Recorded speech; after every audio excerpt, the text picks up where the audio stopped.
Идејата за апликацијата не дојде сосема природно, поради тоа што во изминатиот период во Македонија скоро секој граѓанин доби лажна порака од CFC-те, меѓу кои што сме и сите ние.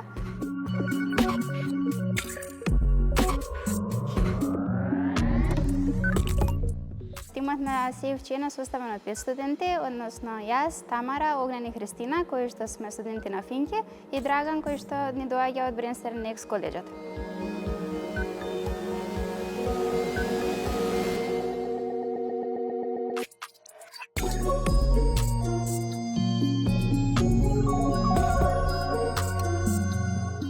Еве како би изгледала нашата апликација. Тука можеме да видиме како би изгледала лажната порака со линк во неа кој што може да биде небезбеден, и еве како би изгледала нашата порака со шифриран код кој што можеме да ја провериме неговата важност, и тука кога ќе го внесеме можеме да видиме дали тој е пронеден во нашиот систем или не е пронеден. Доколку е пронеден можеме да видиме историјата на сите казни кои што имаат статус платено, жалба во тек, неплатено и поништено доколку жалбата е прифатена. Кога ќе кликнеме на некоја казна, можеме да го видиме прекршокот, каде бил сторен, кога бил сторен, со која кола и описот на казната која што ја имаме добиена.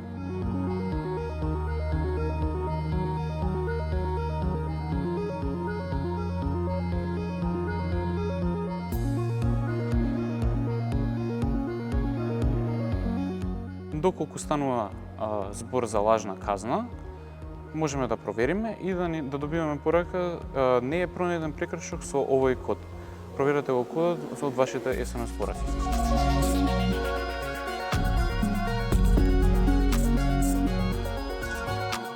Можеме тука исто така да платиме со картичка или со крипто, како што беше насловот на хакатонот. И имаме тука слики со доказ за каде е сторен прекршокот и адреса каде точно сторено тоа. Исто така можеме да видиме и можеме да генерираме PDF приговор, кај што можеме да одбереме основата за приговор, да напишеме краток опис на приговорот и можеме да генерираме PDF документ кој што може да се потпише и директно да се прати во МВР.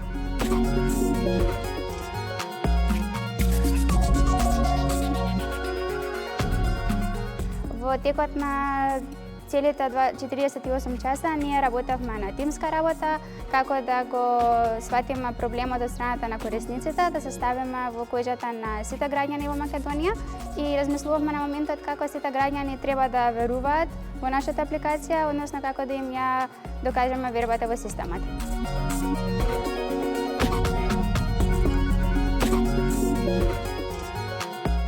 Тоа се би одела во соработка со МВР и на овој начин би се помогнало и на граѓаните, но и не само на граѓаните, и на институциите се помага. Ја намалуваме таа потреба од хартиени податоци.